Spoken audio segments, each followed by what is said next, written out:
Recently, I had the opportunity to tour the Laura Ingalls Wilder home, which is located in Mansfield, Missouri. It's open March through November, Monday through Saturday, 9 to 5, and on Sundays, 12:30 to 5. The adult tickets are $14 and children get in a little bit cheaper. So Laura Ingalls Wilder was a famous American author, and a lot of little girls from my era read her books from the Little House on the Prairie series.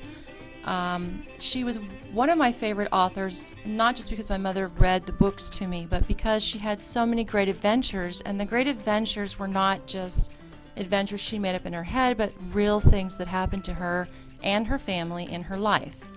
She came to Mansfield, Missouri, and they started a farm, her and her husband Almanzo. They started this dairy farm with chickens and cows, and they built the house with their own hands, and they decided to settle down and have a quiet little life with her daughter, Rose. But I guess that wasn't enough for Laura, because that's when she started writing her stories about her life across America. And the stories are fabulous and interesting, and if you haven't read the stories, I highly recommend that you do. So there were two houses on the property. The first house here is the White House, which is the farmhouse, and they built this house from scratch themselves, one room at a time.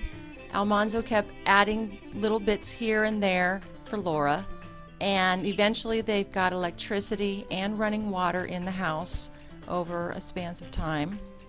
And every time he saw a need for something, he would build it, even the furniture.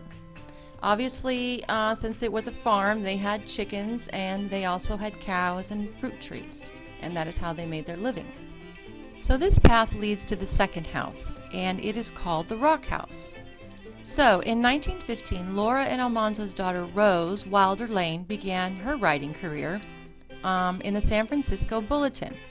She served as a reporter in Europe after World War I. Rose became famous for her short stories, biographies, and novels. During the 1920s and 1930s, she again made Rocky Ridge her home. Her novel, Old Hometown, described the turn-of-the-century Mansfield. In 1932, she wrote her famous novel, Let the Hurricane Roar. So this is the rock house that Rose had built for her parents with all the modern technologies of the 1920s. And it was here where it all began. Almanzo brought down some of the furniture that he had built to keep Laura comfortable, and Laura began the manuscripts for the Little House on the Prairie.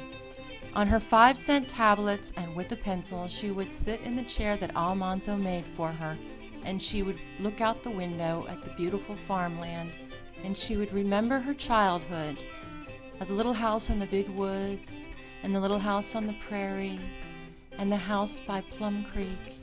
And she would remember all the stories and the days that Pa played the fiddle. These stories that Laura Ingalls Wilder wrote are so important to us because this is how America was built. The pioneers that came across, they built all this with their own hands. They built their homes, they grew their food, they bartered, they traded, and they grew America. This is our history and this is our past. And it's such a beautiful thing to remember it as it was, because we have so many things now that I think we take for granted. And so coming to this place, for me, it kind of brings me a little bit of peace. And also the fact that, this is where Laura started writing all these things. And there's a little bit that she wrote a letter just before she died, and I kind of liked what I read, and there's just a little piece here that she wrote that I want to read, and it says, it is still best to be honest and truthful, to make the most of what we have, to be happy with the simple pleasures, and to be cheerful and have courage when things go wrong. Great improvement in living have been made because every American has always been free to pursue his happiness, and so long as Americans are free, they will continue to make their country ever more wonderful. And I just thought that was, something to take to heart. I'm very happy I was finally able to make it here. And if you're ever in the area, I highly recommend that you come here and check this place out. It's very peaceful, and and welcoming.